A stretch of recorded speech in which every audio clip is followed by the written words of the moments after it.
ఈరోజే ఆషాఢ శుద్ధ దశమి. ఈరోజు పూరీ జగన్నాథుడి రథయాత్ర ముగుస్తుంది. పురుషోత్తమ క్షేత్రమైన పూరీ జగన్నాథ రథయాత్ర ప్రతి సంవత్సరం ఆషాఢ శుద్ధ విదియ నుంచి దశమి వరకు జరుగుతుంది. లక్షలాది మంది భక్తులు ఈ ఉత్సవంలో పాల్గొంటారు. జగన్నాథుడు, బలభద్రుడు, సుభద్ర సోదరి సమేతంగా రథాలపై ఊరేగింపుగా గుండీచా ఆలయానికి చేరుకుంటారు. అక్కడ వారం రోజుల పాటు విశ్రాంతి తీసుకుని తిరిగి ఆలయానికి వస్తారు. సాక్షాత్తు భగవంతుడే ఆలయం నుంచి భక్తుల కోసం బయటకు వచ్చే యాత్ర ఇది. దేవదేవుడు శ్రీ మహావిష్ణువు శ్రేష్టమైన వారిలో అత్యంత శ్రేష్ఠుడు. అలాగే పూరీ క్షేత్రం కూడా తీర్థాలన్నిటిలో ఘనమైనది. వర్ణాలన్నిటిలో బ్రాహ్మణులు, పక్షుల్లో వైనతేయుడు, గరుత్మంతుడు ఎంతటి గొప్పవారో అదేవిధంగా ఈ పురుషోత్తమ క్షేత్రం తీర్థాలన్నిటిలో శ్రేష్టమైనదే ఉంది. భువిలో ఈ క్షేత్రానికి సాటి వేరొకటి లేదు. భూమిపై స్వర్గంగా ప్రఖ్యాతి చెందిన ఈ తీర్థాన్ని దేవతలు కూడా ఎప్పుడోగాని పొందలేరని బ్రహ్మ పురాణం కీర్తించింది. ఆ జగన్నాథుడి లీలలు తెలిపే ఒక విశేషమైన కథను ఇప్పుడు విందాం. విరాకి సోర రాజ పాలనలో మహారాష్ట్ర నుంచి కర్మబాయి అనే ఒక సాధువు ఉండేది. ఆమె శ్రీకృష్ణుడి పట్ల చాలా భక్తి కలిగి ఉండేది. ఆమెకు కొడుకు లేడు. ఆమె గురువు సూచన మేరకు ఆమె కృష్ణుణ్ణి తన కొడుకుగా అంగీకరించి పూరీలో నివాసం ఉండేది. ప్రతిరోజు ఆమె ఉదయాన్నే నిద్రలేచి కృష్ణుడికి కిచిడీ భోజనం వండడం ప్రారంభించేది. ఆమె దాన్ని హృదయపూర్వకంగా చాలా భక్తితో చేస్తూ ఉండేది. చిన్న పిల్లవాడి రూపంలో జగన్నాథుడు ప్రతిరోజు కర్మబాయి సమర్పించిన కిచిడీని స్వీకరించడానికి ఆమె ఇంటికి వచ్చేవాడు. కర్మబాయి దానిని తన కృష్ణుడి ముందు అర్పించేది. అలాగే స్వామి చిన్న పిల్లవాడిగా వచ్చినప్పుడు ఆ చిన్న పిల్లవాడికి కిచిడీని పెట్టేది కర్మబాయి. ఆ బాలుడు కిచిడీ రుచి చూసేవాడు. ఇలా కొంతకాలం గడిచింది. ఒకసారి ఆమె గ్రామానికి వచ్చిన ఒక సాధువు కర్మబాయిని చూస్తాడు. ఆమె నిత్యం చేసే పనులను పరీక్షిస్తూ ఉంటాడు ఆ సాధువు. కర్మబాయి ఉదయం లేచి భగవంతుడికి వండడం ప్రారంభిస్తుంది. ఆపై ఒక చిన్నపిల్లవాడు వచ్చి ఆ కిచిడీ తింటాడు. సాధువు కర్మబాయి పద్ధతులను సరిదిద్దాలని కోరుకుంటాడు. సాధువు కర్మబాయితో ఇలా చెప్తాడు, నీవు ఇలా చేస్తే కుదరదు. నీవు ఉదయాన్నే లేచి ఈ ప్రదేశాన్ని శుభ్రం చేసి నీవు స్నానం చేసి ఆ తర్వాతే జగన్నాథుడికి కిచిడీని సిద్ధం చెయ్యి. లేకపోతే ఆ జగన్నాథుడు అపరిశుభ్రంగా ఉన్న తయారు చేస్తున్న ఆ కిచిడీని నైవేద్యంగా అంగీకరించడు అని చెబుతాడు సాధువు.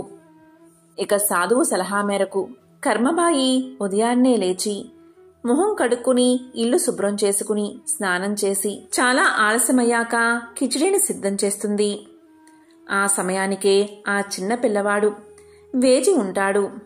అతను ఇలా పలుకుతాడు, అమ్మా, మీరు కిచిడీని ఎప్పుడు సిద్ధం చేస్తారు? నేను వెళ్ళాలి. అందరూ నా కోసం ఎదురు చూస్తున్నారు అని పలుకుతాడు. దాంతో కర్మబాయి త్వరగా కిచిడీని సిద్ధం చేసి కృష్ణుడికి అర్పించి ఆపై చిన్న పిల్లవాడి కోసం తీసుకువస్తుంది. ఇక చిన్న పిల్లవాడి రూపంలో ఉన్న జగన్నాథుడు ఆకలితో ఉంటాడు. దాంతో ఆ కిచిడీని త్వరగా తినేస్తాడు. వెంటనే తినడం ముగించి చేతులు నోరు కడుక్కోకముందే ఆలయంలో దర్శనానికి సమయం ఆసన్నమైనది అని త్వరగా ఇంటి నుంచి బయలుదేరి ఆలయానికి వెళ్ళిపోతాడు. ఇక పూజారి మందిరం తెరిచి జగన్నాథుణ్ణి చూడగానే ఆ జగన్నాథుడి నోటి చుట్టూ కిచిడీ ఉండడం గమనిస్తాడు. దీంతో పూజారి ఎంతగానో ఆశ్చర్యపోతాడు. మనం ఈరోజు ప్రభువుకు కిచిడీ సమర్పించలేదు కదా, మరి ఆయన నోటి చుట్టూ కిచిడీ ఎలా వచ్చింది అని అంటాడు పూజారి. ఇక జగన్నాథుడు ఆ సాధువు కల్లో కనిపించి ఇలా పలుకుతాడు, సాధువు, నేను చెప్పేది విను. కర్మబాయి ఇంతకు ముందు చేస్తున్నదంతా మంచిదే. నీవు చెప్పిన విధానాన్ని ఆమె అనుసరించాల్సిన అవసరం లేదు. నేను కేవలం భక్తిని మాత్రమే చూస్తాను అని చెప్తాడు. ఇక కర్మబాయి ఎప్పటిలాగే కిచిడీ నైవేద్యాన్ని తయారు చేసి ఆ స్వామికి సమర్పిస్తుంది. ఆ రోజు నుంచి జగన్నాథుడి కోసం పూరీలో కిచిడీ తయారు చేసి ప్రతిరోజు నైవేద్యంగా పెడతారు. దీనినే కర్మాబాయి కిచిడి అంటారు. నేటికి దేవతలకు ఉడికించిన బియ్యం నైవేద్యం పెట్టే మట్టి కుండను బాయి హుండీ అని పిలుస్తారు. సాధారణంగా ఏ ఆలయంలో అయినా భగవంతుడు భార్యా సమేతుడై కొలువుతీరి ఉంటాడు. కానీ పూరీ క్షేత్రంలోని జగన్నాథుడు మాత్రం తన సోదరుడు బలభద్రుడితోనూ సోదరి సుభద్రతోనూ కొలువుతీరి సేవలు అందుకుంటూ ఉంటాడు. ప్రపంచంలో అత్యంత పురాతనమైన వేడుక రథయాత్ర. ఎన్ని వేల సంవత్సరాల క్రితం ఈ రథయాత్ర ప్రారంభమైందో కూడా ఇప్పటికీ ఎక్కడా స్పష్టంగా లేదు. అందుకే బ్రహ్మ పురాణం, పద్మ పురాణం, స్కాంద పురాణంలో కూడా జగన్నాథుడి రథయాత్రకు సంబంధించిన ప్రస్తావన ఉందని పండితులు చెబుతున్నారు. ఒడిశాలోని పూరీ పట్టణంలో ఉన్న ఈ ఆలయం భారతదేశ ప్రముఖ పుణ్యక్షేత్రాల్లో ఒకటి. పూరీ జగన్నాథస్వామి పుణ్యక్షేత్రం నీలాద్రి కొండపై ఉంటుంది. దీనికే నీలాచలం, నీలగిరి, నీలాద్రి అని పేరు. బంగాళాఖాతం తీరంలో వెలిసిన ఈ పుణ్యక్షేత్రంలో స్వామివారి విగ్రహం వేపదారుతో ఉన్న శిల్పం. వేప చెట్టు చెక్కతో శ్రీకృష్ణ, బలరామ, సుభద్రల విగ్రహాలు ఉంటాయి. 12 ఏళ్లకొకసారి కొత్తదారు విగ్రహాలను తయారు చేసి ప్రతిష్ఠ చేస్తారు. మరి స్వామికి సంబంధించిన విశేషమైన కథ ఏంటో ఇప్పుడు విందాం. శ్రీకృష్ణుడి నిర్యాణం తర్వాత అంత్యక్రియలు జరిగినప్పుడు పార్థివ శరీరంలో నాభి భాగం కాలలేదు. ఆ భాగాన్ని సముద్రంలో పారవేశారు. అది కొంతకాలానికి సముద్రంలో నల్లటి విష్ణుమూర్తి శిలగా మారిపోయింది. విశ్వసముడు అనే సవరజాతికి చెందిన గిరిజనుడికి ఈ శిల దొరికింది. ఈ విగ్రహాన్ని నీలమాధవుడి పేరుతో ప్రతిష్ఠించి విశ్వసముడు పూజలు చేస్తూ ఉండేవాడు. అతను సమర్పించే అన్నాన్ని, పళ్లను విష్ణుమూర్తి మానవ రూపంలో వచ్చి తినేవాడు. అంటే అడవిలోని ఒక రహస్య ప్రదేశంలో ఉన్న ఈ జగన్నాథుణ్ణి గిరిజనుల రాజైన విశ్వావసుడు పూజించేవాడన్నమాట. ఈ విషయం నారదుడి ద్వారా తెలుసుకున్న ఇంద్రద్యుమ్న మహారాజు ఆ రహస్యాన్ని కనిపెట్టడానికి విద్యాపతి అనే బ్రాహ్మణ యువకుణ్ణి అడవికి పంపించాడట. ఆ విధంగా వెళ్లిన ఆ బ్రాహ్మణ యువకుడు గిరిజన రాజైన విశ్వావసుడి కూతురైన లలితను ప్రేమించి పెళ్లాడతాడు. అల్లుడు మామగారిని పదే పదే ఆ జగన్నాథ విగ్రహాన్ని చూపించమని ప్రాధేయపడతాడు. ఇక మామగారైన గిరిజన రాజు అల్లుడి విన్నపాన్ని కాదనలేక అల్లుడికి కళ్లకు గంతలు కట్టి గుడి దగ్గరకు తీసుకువెళ్తాడు. కాని ఆ బ్రాహ్మణ యువకుడు చాలా తెలివైనవాడు. జగన్నాథ స్వామి యొక్క గుడికి దారి తెలుసుకునేందుకు తెలివిగా తాను వెళ్లే ఆ దారి పొడవునా ఆవాల గింజలను జారవిడుస్తాడు. కొన్నాళ్లకవి మొలకెత్తి దారి స్పష్టంగా తెలుస్తుంది. దీంతో ఈ విషయాన్ని మహారాజైన ఇంద్రద్యుమ్నుడికి జారవేస్తాడు బ్రాహ్మణ యువకుడు. దీంతో ఇంద్రద్యుమ్న మహారాజు ఎంతో సంతోషంతో అడవికి చేరుకుంటాడు. కాని రాజు అడవికి చేరుకునేలోగా అక్కడ ఆ విగ్రహాలు మాయమవుతాయి. దీంతో మహారాజు నిరాశతో నిరాహార దీక్ష మొదలుపెట్టి అశ్వమేధ యాగాన్ని చేస్తాడు. జగన్నాథుడు కనిపించలేదనే బాధతో ఆ నీలాచల కొండమీదే ఒక ఆలయాన్ని నిర్మించి నరసింహస్వామి విగ్రహాన్ని ప్రతిష్ఠిస్తాడు మహారాజు. ఒకరోజు ఇంద్రద్యుమ్న మహారాజు అడవిలో ఆలయంలో నిద్రిస్తూ ఉండగా జగన్నాథుడు కలలో కనిపించి ఇలా చెప్తాడు: మహారాజా, సముద్ర తీరంలో చాంకీ నది ముఖద్వారానికి వేప కొయ్యలు కొట్టుకు వస్తాయి.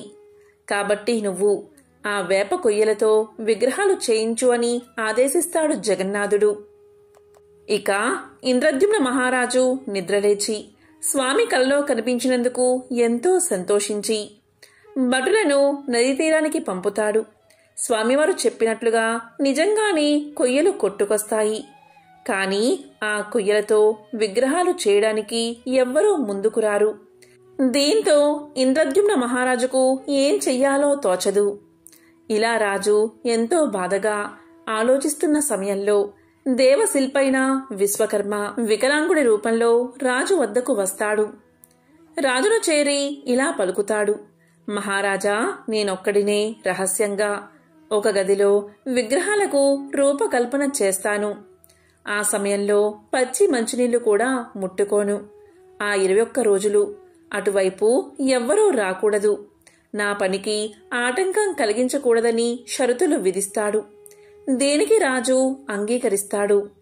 రోజులు గడుస్తూ ఉన్నా గదిలోంచి ఎలాంటి శబ్దమూ రావట్లేదు. దీంతో మహారాణి అయిన గుండిచాదేవి మహారాజైన ఇంద్రద్యుమ్ని తొందర పెడుతుంది. ఆ గదిలో నిజంగా శిల్పాకారుడు ఉన్నాడో లేదో, నిజంగా అతను స్వామి శిల్పాన్ని చెక్కుతున్నాడో లేదో అని అనుమానంతో రాజును తొందర పెడుతుంది. దీంతో మహారాజు గడువు పూర్తి కాకుండానే తలుపులు తెరిపిస్తాడు. దీంతో గదిలోపల శిల్పి కనిపించడు. చేతులు కాళ్ళు లేని సగం చెక్కిన విగ్రహాలు మాత్రం దర్శనం ఇస్తాయి. దీంతో రాజు ఎంతో బాధపడతాడు. పశ్చాత్తాపంతో బ్రహ్మదేవుణ్ణి ప్రార్థిస్తాడు. దీంతో బ్రహ్మదేవుడు ప్రత్యక్షమై ఇలా పలుకుతాడు: మహారాజా, ఇక మీదట ఇదే రూపంలో విగ్రహాలు పూజలు అందుకుంటాయని ఆనతి ఇస్తాడు. బ్రహ్మదేవుడే స్వయంగా ఆ విగ్రహానికి ప్రాణ ప్రతిష్ఠ చేస్తాడు. అందుకే పూరి ఆలయంలోని విగ్రహాలకు అభయహస్తం, వరదహస్తం కనిపించవు. చతుర్దశ బోనాలను వీక్షించడానికా అన్నట్లు ఇంతింత కళ్ళు మాత్రం ఉంటాయి. దేశంలో ఎక్కడా లేని విధంగా పూజలు అందుకుంటున్న ఇక్కడి ఈ దారు దేవతా మూర్తులను 8 లేదా 12 లేదా 19 సంవత్సరాలకు ఒకసారి మార్చి నూతన దేవతామూర్తులను ప్రతిష్ఠిస్తూ ఉంటారు. దీనిని నవ కళేబర ఉత్సవంగా నిర్వహిస్తారు. సాధారణంగా ఏ హిందూ ఆలయంలో అయినా సరే ఊరేగింపు నిమిత్తం మూల విరాట్టును కదిలించరు. అందుకు ఉత్సవ విగ్రహాలు ఉంటాయి. లక్షలాది భక్తజనం నడుమ జగన్నాథుడి రథం అంగుళం అంగుళం చొప్పున చాలా నెమ్మదిగా కదులుతుంది. దీన్నే ఘోషయాత్ర అంటారు. భక్తుల తొక్కిసలాటలో చక్రాల కింద ఎవరైనా పడినా, దారిలో ఏ దుకాణమో అడ్డు వచ్చినా రథం వెనకడుగు వేసే ప్రసక్తే ఉండదు. అడ్డొచ్చిన దుకాణాలను కూలగొట్టైనా సరే ముందుకే నడిపిస్తారు. ఈ యాత్ర ఎంత నెమ్మదిగా సాగుతుందంటే జగన్నాథుడి గుడి నుంచి కేవలం 3 మైళ్ళ దూరంలో ఉండే గుండిచా గుడికి చేరుకోవడానికి దాదాపు 12 గంటల సమయం పడుతుంది. గుండిచా ఆలయానికి చేరుకున్నాక ఆ రాత్రి బయటే రథాల్లోనే మూల విరాట్లకు విశ్రాంతినిస్తారు. మర్నాడు ఉదయం మేళ తాళాలతో గుడిలోకి తీసుకువెళ్తారు. వారం రోజుల పాటు గుండిచాదేవి ఆతిథ్యం స్వీకరించిన తరువాత దశమి నాడు తిరుగు ప్రయాణం మొదలవుతుంది. దీన్ని బహుదా యాత్ర అంటారు. ఆ రోజు మధ్యాహ్నానికి 3 రథాలు జగన్నాథ ఆలయానికి చేరుకుని గుడి బయటే ఉండిపోతాయి. మర్నాడు ఏకాదశి నాడు స్వామివార్లను బంగారు ఆభరణాలతో అలంకరిస్తారు. ద్వాదశి నాడు విగ్రహాలను మళ్లీ గర్భగుడిలోని రత్న సింహాసనంపై అలంకరించడంతో ఈ యాత్ర పూర్తవుతుంది. ఈ యాత్ర పేరిట 10 రోజులుగా స్వామిలేని ఆలయం నూతన జవజీవాలు పుంజుకుని కొత్త కళను సంతరించుకుంటుంది. ఇటువంటి ఎన్నో విశిష్టతలు, భిన్న సంస్కృతులు, సాంప్రదాయాలు కలగలిసిన ఈ పూరి జగన్నాథుడి ఆలయాన్ని ఏటా ఎన్నో లక్షల మంది సందర్శిస్తారు. జగన్నాథుడు అంటే లోకానికి నాథుడు అని అర్థం. ఈ రోజే ఆషాఢ శనివారం, ఎంతో పవిత్రమైన విశేషమైన రోజు. మరి ఈ రోజు ఈ కథలను వింటే చాలు అన్ని రకాల దోషాలు తొలగి సకల శుభాలు కలుగుతాయి. జన్మల పాపాలు తొలగి కోటి జన్మల పుణ్యం వస్తుంది. మరి ఈ రోజు వినాల్సిన ఆ కథలేంటో ఇప్పుడు ఈ వీడియోలో తెలుసుకుందాం. కలియుగ ప్రత్యక్ష దైవం శ్రీ వెంకటేశ్వర స్వామి. భక్తుల కోరికలను తీర్చే ఆ స్వామిని పూజించడానికి విశేషమైన రోజు శనివారం. పూర్వకాలంలో తొండమాను చక్రవర్తి స్వామివారిని బంగారు తులసి దళాలతో పూజించేవాడు. కొంతకాలానికి తొండమాను చక్రవర్తికి ఎవరో కూడా నాలాగా స్వామిని పూజించి ఉండరు అనే గర్వం తలకు ఎక్కింది.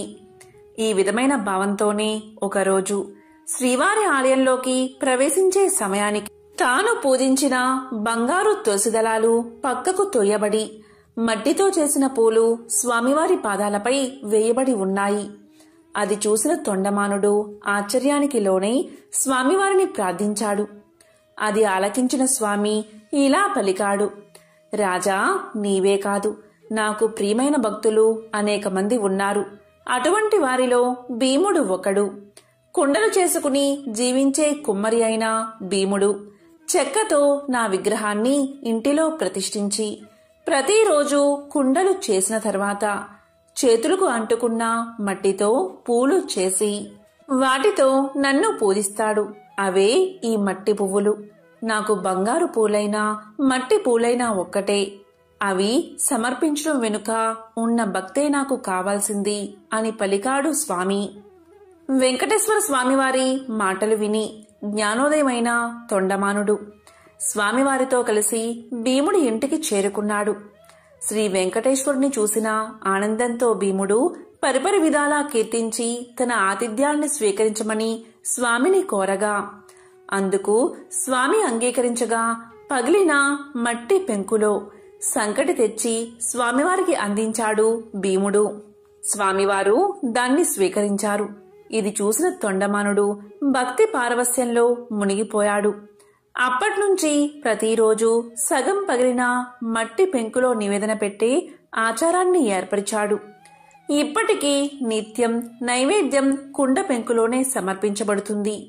వివిధ రకాలైన పిండి వంటలు గంగాళాల కొద్దీ నైవేద్యంగా సమర్పించబడుతూ ఉన్నా అవన్నీ గర్భాలయానికి ముందున్న శయన మండపంలోనే నివేదిస్తారు. ఒక్క ఓడు నైవేద్యం మాత్రం గర్భాలయంలోకి తీసుకువెళ్లి నివేదిస్తారు. ప్రతిరోజు నివేదన కొరకు కొత్త కుండ పెంకునే ఉపయోగిస్తారు. అందువల్లే స్వామివారికి తోమని పల్లాలవాడు అనే పేరు ఏర్పడింది. కాగా కుమ్మరి భీముడు కురువతి నంబిగా ప్రసిద్ధి చెందాడు. భక్తులు కోరిన కోరికలను నెరవేరుస్తూ ఎంతో ప్రసిద్ధి చెందిన వెంకటేశ్వర స్వామివారిని శ్రీహరి, ఏడుకొండలవాడు, వడ్డీ కాసులవాడు, గోవిందుడు అని పిలుస్తారు. అయితే స్వామివారిని దర్శించుకునే భక్తులు తప్పనిసరిగా స్వామివారిని గోవింద గోవింద అనే పేరుతో పూజించడం మనం చూస్తున్నాము.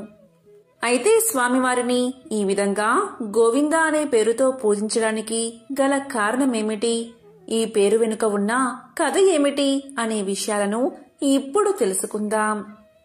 పురాణాల ప్రకారం ఒకరోజు శ్రీ వెంకటేశ్వర స్వామి అగస్త్య మహర్షి యొక్క ఆశ్రమానికి వెళ్లి నన్ను శ్రీనివాసుడు అని పిలుస్తారు.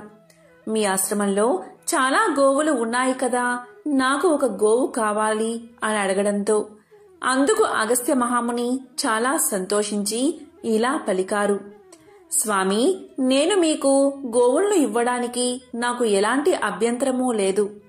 కాని వేదాల ప్రకారం పత్ని లేనిదే గోదానం చేయకూడదు. కనుక మీరు సతీ సమేతంగా వస్తే సంతోషంగా మీకు గోదానం చేస్తాను అని చెప్పడంతో శ్రీనివాసుడు అక్కడి నుంచి వెళ్లిపోతాడు.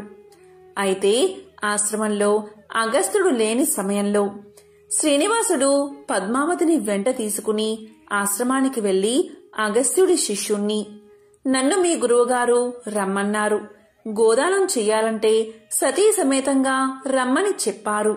మీ గురువుగారి ఆజ్ఞ మేరకు సతీ సమేతంగా వచ్చాను, నాకు గోవు ఇవ్వు అనడంతో అందుకు ఆ శిష్యుడు తన గురువు లేనిదే గోవులు ఇవ్వడానికి నిరాకరించాడు. మీరు గురువు ఉన్నప్పుడు రావాల్సిందని సూచించాడు.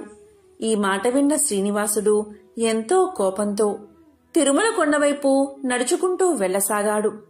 అప్పుడే ఆ సమయానికి ఆశ్రమానికి వచ్చిన అగస్త్యుడితో శిష్యులు జరిగిందంతా చెప్పగా దాంతో అగస్త్యుడు తన శిష్యులతో పాటు మరికొంతమందిని గోవును తీసుకుని శ్రీనివాసుడి దగ్గరికి బయలుదేరతాడు.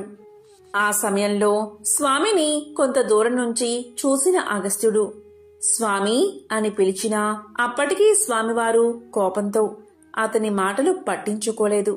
ఈ క్రమంలోనే మళ్లీ అగస్త్యుడు గోవా ఇందా అని చెబుతాడు. గోవా అంటే ఆవు, ఇందా అంటే ఇదిగో అని అర్థం. అలా గోవు ఇందా అని పిలవడంతో ఆ పేరు గోవిందగా మారి స్వామివారిని గోవింద నామస్మరణ చేస్తూ భక్తులు పూజిస్తున్నారు. తిరుమలలో పూసిన ప్రతి పువ్వు స్వామి పాదాల చింతకు చేరాలి అనుకుంటుంది. శ్రీవారి తోమాల సేవలో మురవాలి అనుకుంటుంది. స్వామి గుండెలపై ఒదిగిపోవాలి అనుకుంటుంది. శ్రీవారి సొగసైన ముఖంపై గెడ్డం మీద పచ్చ కర్పూరాన్ని ఎందుకు అద్దుతారు? అక్కడ స్వామిని ఎవరు కొట్టారు? తిరుమల ఆలయంలో మహాద్వారానికి కుడివైపున కనిపించే గుణపం కథ ఏమిటి? తిరుమలలో స్త్రీలు పువ్వులు ఎందుకు పెట్టుకోరు? ఈ ప్రశ్నలంటికి ఒకే సమాధానం, అనంత ఆళ్వారులు. శరణుజొచ్చిన భక్తులపై ఆ వెంకటాచలపతి ఎంతటి దయావర్షం కురిపిస్తారో చెప్పే కథే ఇది. అనంతాచార్యుల చరితం నిష్కల్మషమైన భక్తికి తార్కాణం. తిరుమలలో పూసిన ప్రతి పువ్వు స్వామి పాదాల చెంతకు చేరాలి అనుకుంటుంది. ఇలాగే స్వామి సేవలో తరించి ఆయన పాదాల మీద రాలిన గొప్ప భాగవోత్తముడు అనంత ఆళ్వారులు. అనంత ఆళ్వారుల గురించి తెలుసుకోవడం అంటే భక్తులపై శ్రీనివాసుడి అనంతమైన ప్రేమ, వాత్సల్యం గురించి తెలుసుకోవడమే. శ్రీరంగంలో భగవత్ రామానుజుల శిష్యులే అనంతాచార్యులు. ఒకనాడు రామానుజులు అనుగ్రహ భాషణం చేస్తూ తిరుమలలో అలంకార ప్రియుడైన శ్రీనివాసుడికి పుష్ప కైంకర్యాలు సక్రమంగా జరగడం లేదని ఆవేదన వ్యక్తం చేశారు. కాని దట్టమైన అడవులు, క్రూర మృగాలు, విషసర్పాలు సంచరించే శేషాచల కొండల్లో ఎవరు ఉండగలరు? అక్కడ చెరువు తవ్వి బృందావనం తయారు చేసి పుష్పసేవ ఎవరు చేస్తారు? ఈ విధంగా గురువు రామానుజుల మనసులోని బాధను అర్థం చేసుకున్న శిష్యుడైన అనంతాచార్యుడు తాను వెళ్లి వెంకటాచలపతికి పుష్ప కైంకర్యాలు సమర్పిస్తాను అన్నారు. గురువుగారికిచ్చిన మాట ప్రకారం గర్భవతి అయిన భార్యను తీసుకుని తిరుమలకు చేరారు అనంత ఆళ్వారులు. రావడంతోనే పూలతోట పనులు ప్రారంభించారు. అనంత ఆచార్యుల వేదానికి స్వేదానికి శ్రీవారు కదిలిపోయాడు, కరిగిపోయాడు. భార్యతో కలిసి చెరువు తవ్వుతున్న బక్కపల్చిని అనంతాచార్యుల దగ్గరకు సాక్షాత్తు శ్రీనివాసుడే ఒక బాలుడి రూపంలో వచ్చాడు. నీకు నేను సహాయం చేస్తాను అన్నాడు. కాని పసిబాలుడితో పని చేయించుకోవడం ఏమిటి అని అనంతాచార్యుల వారు వద్దని వారించారు. బాలుడు ఎంత బతిమాలినా వద్దన్నారు. కాని అనంత ఆచార్యులకు తెలియకుండా ఆయన భార్యకు చెరువు తవ్వడంలో సాయం చేస్తూ ఉన్నాడు ఆ బాలుడు. ఆ దృశ్యం చూసిన అనంత ఆచార్యులకు కోపం కట్టలు తెంచుకుంటుంది. సాయం వద్దని చెప్పినా ఎందుకు చేస్తున్నావంటూ బాలుణ్ణి తరుముతారు. పట్టరాని కోపంతో బాలుడిపై గుణపం విసురుతారు. మర్నాడు పుష్ప కైంకర్యం కోసం ఆనంద నిలయానికి వెళ్లిన అనంత ఆళ్వారు స్వామి గడ్డం నుంచి రక్తం రావడాన్ని గమనించి బాలుడి రూపంలో వచ్చింది శ్రీవారే అని గ్రహించి తల్లడిల్లిపోయారు. వెంటనే వెంకటనాథుడి గడ్డానికి పచ్చ కర్పూరాన్ని అద్దుతారు. ఇప్పటికీ ఈ ఆచారం తిరుమలలో కొనసాగుతుందని చెబుతారు. అలా తిరుమల ఆలయంలో నిత్యం పుష్ప కైంకర్యం చేసిన పరమభక్తుడే అనంత ఆళ్వారు. తిరుమలలో స్వామివారికి నిత్యం పూలు సమర్పించి సేవ చేసుకునే భాగ్యం పొందిన తొలి భక్తుడే అనంత ఆళ్వారు. గురు రామానుజుల ఆదేశాలతో శ్రీవారికి పుష్ప కైంకర్య విధానాన్ని అమలు చేసింది అనంత ఆచార్యులే. శ్రీవారి సేవ కోసం పూల సాగుకు అనంత ఆళ్వారు ఏర్పాటు చేసిన పూలవనాన్ని అనంత ఆళ్వారు తోటగా పిలుస్తారు. మల్లెలు, మందారాలు, చామంతులు, సంపెంగలు, కలువలు, కనకాంబరాలు, గులాబీలు, నంది వర్ధనాలు, బిల్వదళాలు, తులసి దళాలతో ఈ నందనవనం అలరాడుతూ ఉంటుంది. ఇప్పటికీ అనంతాచార్యుల వంశీయులు స్వామికి నిత్యం పుష్ప కైంకర్యాలను సమర్పిస్తున్నారు. తిరుమల ఆలయంలో పడి కావలి మీదుగా ఆలయ ప్రవేశం చేసినప్పుడు కుడివైపున గోడకు తగిలించి ఉన్న గడ్డపారను చూడగాని అనంత ఆళ్వారులు గుర్తుకు వస్తారు. అలాగే సొగసైన స్వామి ముఖంపై చుబుకానికి అద్దిన పచ్చ కర్పూరాన్ని చూసిన అనంత ఆళ్వారుల అమాయకమైన భక్తి మదిలో మెదులుతుంది. శరణాగతి తత్వానికి ప్రతీకగా నిలిచింది అనంత ఆళ్వారుల జీవితం. స్వామికి సంబంధించిన మరొక విశేషమైన కథను ఇప్పుడు విందాం. పూర్వకాలంలో అవంతి దేశంలో భాగ్యనగరము అనే పట్టణం ఉండేది. పేరుకు తగినట్లుగానే ఆ పట్టణంలో భాగ్యవంతులకు కొదువలేదు. అయితే వారు తమ తమ సంపదలను చూసుకుని గర్విస్తూ మిగిలిన సామాన్యులను అతి హీనంగా చూసేవారు. ఆ ఐశ్వర్యమంతా తమ గొప్పే అని తెలుస్తూ నిత్యం పూజలు కాదు కదా, విశేష రోజుల్లో కూడా ఏ పూజలు చేసేవారు కాదు.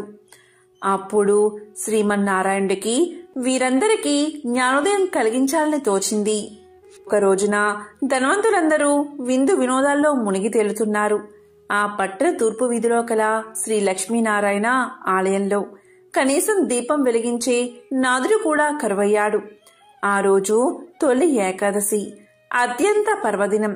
కాని ఆ పట్టణంలో ఒక్కరు కూడా ఆలయానికి పూజాధికాలు నిర్వర్తించాలని ఆలోచించలేదు. సాయంత్రం ఉన్నట్టుండి దట్టమైన మబ్బులు కమ్ముకున్నాయి. బ్రహ్మాండమైన కుంభవృష్టి. వ్యాపారులందరి ఇల్లు నీట మునిగిపోసాగాయి. అంతా గాఢాంధకారం. తెల్లవారేసరికి ఊరంతా నేలమట్టమైంది. వ్యాపారుల ఇళ్లన్నీ కూలిపోయాయి. ఐశ్వర్యాలన్నీ పోయి చివరికి కట్టుబట్టలతో మిగిలారు. ఎందుకీ ఉపద్రవం, ఎందుకీ జలప్రలయం, ఎవరికీ అంతుపట్టలేదు. అంతలో వారికి ఒక విశేషం కనిపించింది. ఊరి చివరన ఉండే పూరిపాకలు చెక్కు చెదరకుండా ఉన్నాయి. వారికి ఆశ్చర్యం కలిగింది. ఎంత కుంభవృష్టిలోనూ ఈ పూరిపాకలు ఎలా ఉన్నాయి అని వారిలో వారు అనుకుంటూ ఉండగా ఇంతలో ఒక పెద్ద మెరుపు మెరిసింది. అప్పుడు ఆకాశవాణి ఇలా పలికింది, ఓ మూర్ఖులారా, మీ సంపదలన్నీ మీ గొప్పదనమని భావిస్తూ ఉండడం వల్లే ఇలా జరిగింది. ఆ పూరి గుడిసెలో నివసించే దేవయ్య నాకు ప్రియ భక్తుడు. అతి సామాన్యుడైన దేవయ్య ప్రతిరోజు మీ ఊరిలోని శ్రీ లక్ష్మీనారాయణ ఆలయంలో దీపం వెలిగిస్తున్నాడు. అంతేకాక ప్రతి ఏకాదశి నాడు తనకు వీలున్నంతలో శ్రీ వెంకటేశ్వర వ్రతకల్పాన్ని నిర్వర్తిస్తున్నాడు. ఆ వ్రత ఫలితంగానే తనతో పాటు ఆ గుడిసెలోని వారందరూ రక్షించబడ్డారు. మీరందరూ కూడా ఆ వ్రతం ఆచరిస్తే మీ ఐశ్వర్యాలను తిరిగి పొందగలరు అని వినిపించింది. వెంటనే వారందరూ ఆ ఆలయానికి వెళ్లి తక్షణమే అందరూ తలొక పనికి పూనుకుని శ్రీ వెంకటేశ్వర వ్రతకల్పాన్ని ఆచరించారు. ఆ వ్రత ఫలితంగా అందరి గృహాలు పూర్వరూపంలో కనిపించాయి. అది మొదలుగా ఆ వర్తకులందరూ శ్రీవారి భక్తులై ప్రతి ఏకాదశి నాడు శ్రీ వెంకటేశ్వర వ్రతకల్పాన్ని ఆచరిస్తూ బతికి ఉన్నంతకాలం సుఖ సౌభాగ్యాలతో ఉండి చివరికి ముక్తిని పొందారు అని శ్రీ వసుల వారు వివరించారు. కలియుగానికి చాలా పూర్వం సమస్త ఋషులు కలిసి కశ్యప మహర్షి నేతృత్వంలో సమాజ శ్రేయస్సు కోసం ఒక గొప్ప యాగాన్ని అంటే మహాయజ్ఞాన్ని చెయ్యాలని సంకల్పిస్తారు. ఇది మహాయజ్ఞం కావడంతో త్రిమూర్తులలో ఒకరిని ముఖ్య అతిథిగా ఆహ్వానించాలని ఋషులు భావిస్తారు. ఈ సమయంలో నారద మహర్షి తన ప్రయాణ సమయంలో భూమిపైకి వచ్చి ఋషులు చెయ్యబోయే మహాయజ్ఞం గురించి తెలుసుకుంటాడు. అప్పుడు నారదుడు ఇలా పలుకుతాడు, ఓ మహారుషులారా, ఈ యాగంతో మీరు ఎవరిని సంతోష పెట్టబోతున్నారు? మీరు పవిత్రమైన త్రిమూర్తులలో అత్యంత ఉన్నతమైన వ్యక్తిని సంతోష పెట్టబోతున్నారా? పవిత్ర త్రిమూర్తులలో ఎవరు పరమేశ్వరుడు అన్న ప్రశ్నకు ఋషులు అయోమయానికి లోనవుతారు. దీంతో వారు త్రిమూర్తులలో ఉన్నతమైన వ్యక్తిని యాగానికి ఆహ్వానించాలని తలపోస్తారు. లోక కళ్యాణం కోసం యజ్ఞం తలపెట్టిన మహర్షులు త్రిమూర్తులలో గొప్పవారెవరో నిర్ణయించమని భృగు మహర్షిని పంపుతారు. అరికాలిలో నేత్రం కారణంగా తనకు గల శక్తి పట్ల గర్వితుడై ఉన్న భృగు మహర్షి తొలుత సత్యలోకానికి చేరుకుంటాడు. అక్కడ సత్యలోకంలో వేదగానం చేస్తూ బ్రహ్మదేవుడు, ఆయన గాత్రానికి వీణానాదాన్ని అందిస్తూ సరస్వతీదేవి సంగీతంలో సంలీనులై ఉన్నారు. ఆలు మగలిద్దరూ ఒకే అనుభూతిలో లయించి ఉండగా ఆ అనునాదం అనంతమై విస్తరించింది. భృగువు రాక వారిని ఆటంకపరచలేదు. దాంతో వారు ఆయన రాకకి స్పందించలేదు. దీంతో కోపగించిన భృగువు బ్రహ్మకు భూలోకంలో ఆలయాలు ఉండవని శపిస్తాడు. ఇక అక్కడ్నుంచి కైలాసానికి వెళ్తాడు. కైలాసంలో శివ పార్వతులు నాట్యంలో లీనమై ఉన్నారు. ఆది దంపతులతో పాటు గణపతి, కుమారస్వామి సహితంగా నంది, భృంగి, రుద్రగణాలు ఆ పారవస్యంలో ఉన్నారు. ఇక్కడ కూడా భృగు మహర్షికి స్వాగత సత్కారాలు లభించలేదు. పార్వతీ పరమేశ్వరులు తాళం తప్పకుండా చేస్తున్న నాట్యం సర్వ సృష్టికి శృతి లయలో అయ్యింది. అహంకారం లేకుండా ఉండి ఉంటే భృగు మహర్షి ఆదిదేవుడు నాట్యమాపి తన్ని పలకరించే వరకు సహజంగా భక్తిగా వేచి ఉండేవాడు. కాని భృగువుకి అదనపు శక్తి ఉంది. దాని తాలూకు అహంకారం కూడా ఉంది. కాబట్టి భక్తుడు భగవంతుడి కోసం వేచి ఉండం కాదు, భగవంతుడే భక్తుడి రాక కోసం మెలకువతో ఉండాలి అనుకున్నాడు. దాంతో ఆగ్రహాన్ని నిగ్రహించుకోలేక లింగాకృతికే తప్ప పరమేశ్వరుడి రూపానికి అచ్చెళ్ళు ఉండరాదని శపించాడు భృగువు. అక్కడ్నుంచి వైకుంఠానికి చేరుకున్నాడు. అక్కడ లక్ష్మీనారాయణులు చదరంగ వినోదంలో తల మునకలై ఉన్నారు. సత్యలోకంలో బ్రహ్మ సరస్వతుల హృదయాలు సంగీత భరితమైతే కైలాసంలో శివ పార్వతుల తనువులు నాట్యగతిలో లయించి ఉన్నాయి. వైకుంఠంలో లక్ష్మీ విష్ణువుల మేధస్సు పరంగా చదరంగ క్రీడలో మునిగి ఉన్నారు. సృష్టి స్థితి లయకారులం కదా అని త్రిమూర్తుల్లో ఎవరూ ఇల్లాలితో గడపడానికి సమయం లేదు, సమయం లేకుండా ఉన్నాం అనలేదు, అనుకోలేదు. క్రీడా వినోదంలో మునిగి ఉన్న శ్రీహరి శ్రీదేవులను చూశాడు భృగువు. అప్పటికే ఆగ్రహం హద్దులు దాటి ఉంది. కాలెత్తి మహావిష్ణువు వక్షస్థలంపై ఒక్క తన్ను తన్నాడు. గుండెలపై తన్నిన బిడ్డని చూసిన తండ్రిలా శాంతంగా చిరునవ్వు నవ్వాడు శ్రీహరి. భృగువుని బుజ్జగిస్తూ అతిథి సత్కారాలతో ఆజ్ఞపాద్యాలు సమర్పిస్తూ భృగువు అరికాలిలోని నేత్రాన్ని చిదిమేశాడు. అప్పటికి కాని భృగు మహర్షికి తలకెక్కిన అహంకారం మహమ్మారి దిగిపోలేదు. చేసిన తప్పిదాలు తెలిసి రాలేదు. పోగొట్టుకున్న తపశ్శక్తి నష్టం అర్థం కాలేదు. దాంతో దిమ్మ తిరిగి వాస్తవంలోకి వచ్చి పడ్డాడు భృగువు. దుఃఖిస్తూ శ్రీహరి పాదాలపై పడ్డాడు.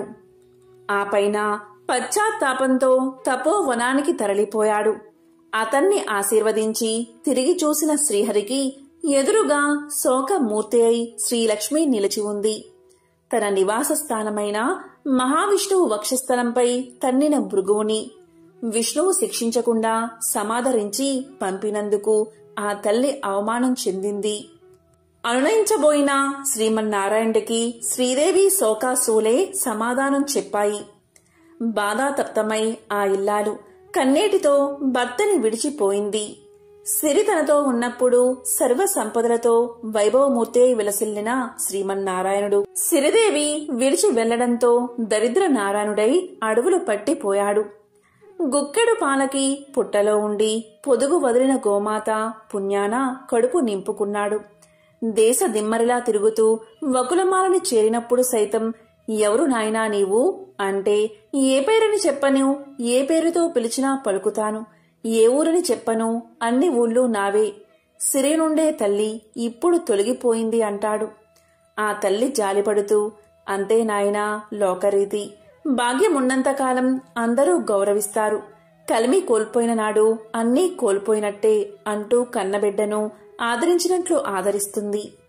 ఆశ్రమవాసి అయి వరహమూర్తి అనుమతి పొంది ఆశ్రితుడై జీవిస్తూ ఆకాశరాజ పుత్రి పద్మావతిని పరిణమాడాలి అనుకుంటే పైసలేవి, పెళ్లి చేసుకునేందుకు వడ్డీకి అప్పు తీసుకోవాల్సి వచ్చింది.